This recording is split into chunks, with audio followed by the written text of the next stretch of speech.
Guys, రీసెంట్గా మన సందీప్ కిషన్ అన్న అండ్ రీతు వర్మ వీళ్ళిద్దరూ లీడ్ యాక్టర్స్గా వచ్చిన మజాకా అనే మూవీ అయితే థియేటర్స్లో రిలీజ్ అయింది కదా. అయితే నేను ఆ మూవీని జస్ట్ ఇప్పుడే చూసి రావడం అయితే జరిగిందండి. సో ఈ వీడియోలో మనం ఏంటంటే అసలు ఆ మూవీ ఎలా ఉంది ఏంటి అనేది డిస్కస్ చేద్దాం, ఓకేనా.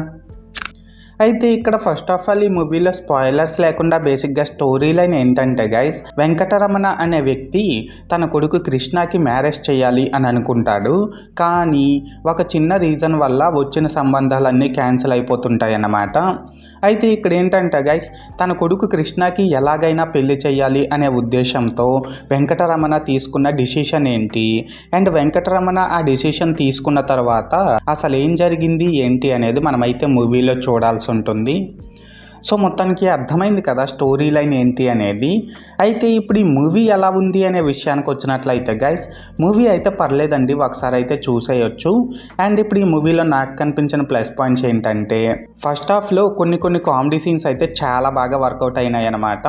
ఎస్పెషల్లీ మన సందీప్ కిషన్ అన్న రావు రమేష్ గారు వీళ్ళిద్దరి మధ్య వచ్చే కొన్ని సీన్స్ అయితే సూపర్గా ఉన్నాయనే చెప్పాలండి. ఫ్యామిలీ ఆడియన్స్ అయితే బాగా కనెక్ట్ అవుతారు ఆ సీన్స్కి. అలాగే ఇందులో రావు రమేష్ గారు యాక్టింగ్ కూడా చాలా బాగుందండి. నిజం చెప్పుకోవాలనేసి అంటే తను చేసే కామెడీ వల్ల అండ్ తన ఫన్నీ లవ్ ట్రాక్ వల్ల తను స్క్రీన్ పైకి వచ్చిన ప్రతిసారి మనం చాలా ఎంటర్టైన్ అవుతామనే చెప్పాలి. అలాగే ఇందులో మెయిన్ లీడ్స్గా చేసిన మన సందీప్ కిషన్ అన్న రీతు వర్మ వీళ్ళిద్దరూ పర్లేదు, వీళ్ళ క్యారెక్టర్స్కి తగ్గట్టు బాగానే పెర్ఫామ్ చేశారు. అండ్ వీళ్ళిద్దరి మధ్య కెమిస్ట్రీ కూడా బాగానే వర్కౌట్ అయిందనమాట. దీనికి తోడు ఇందులో యాక్ట్ చేసిన రిమైనింగ్ యాక్టర్స్ అందరూ కూడా పర్లేదండి, వాళ్ళ క్యారెక్టర్స్కి తగ్గట్టు వాళ్ళు బాగానే పెర్ఫామ్ చేశారు. లాస్ట్గా ఏంటంటే ఈ మూవీలో డైలాగ్స్ అయితే బాగానే ఉన్నాయి, అండ్ బీజిఎం సినిమాటోగ్రఫీ ఈ రెండు కూడా స్టోరీకి తగ్గట్టు డీసెంట్గానే ఉన్నాయి.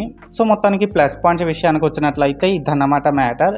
అండ్ ఇప్పుడు ఈ మూవీలో నాకు కనిపించిన మైనస్ పాయింట్స్ ఏంటంటే గైస్, దీని డైరెక్టర్ త్రినాథ్ నక్కిన గారి week story line and outdated screen play వల్ల మూవీలో నెక్స్ట్ ఏం జరగబోతుంది అనేది మనం ఈజీగానే గెస్ట్ చేసేయగలుగుతామండి. దీనికి తోడు మంచి కామెడీ సీన్స్తో ఫస్ట్ హాఫ్ అయితే ఎంగేజింగ్గానే ఉన్నప్పటికీ కూడా సెకండ్ హాఫ్ మాత్రం స్లో నెరేషన్ వల్ల బాగా స్లో పేస్లో రన్ అవుతుందనే చెప్పాలి. అండ్ ఆ సెకండ్ హాఫ్లో కొన్ని కామెడీ సీన్స్ కూడా బాగా ఫోర్స్డ్గా ఉన్నాయన్నమాట. లాస్ట్గా ఏంటంటే ఇందులోని సాంగ్స్ నాకైతే అంతగా నచ్చలేదండి. అండ్ బీజిఎం కూడా కొన్ని ప్లేసెస్లో ఓకే, కానీ ఇంకొన్ని ప్లేసెస్లో మాత్రం తేడా కొట్టిందేమో అని అయితే నాకు అనిపించింది. సో మొత్తానికి మైనస్ పాయింట్స్ విషయానికి వచ్చినట్లయితే ఇదన్నమాట మ్యాటర్. అయితే ఇక్కడ ఓవరాల్గా ఏంటంటే గైస్, ఈ మజాకా మూవీ బాగుందా బాగాలేదనేసి అంటే నేను ముందు చెప్పినట్లు మూవీ అయితే పర్లేదండి, ఒకసారి అయితే చూసేయచ్చు. అండ్ నేను ఈ మూవీకి 5కి 2.25 రేటింగ్ ఇస్తున్నా.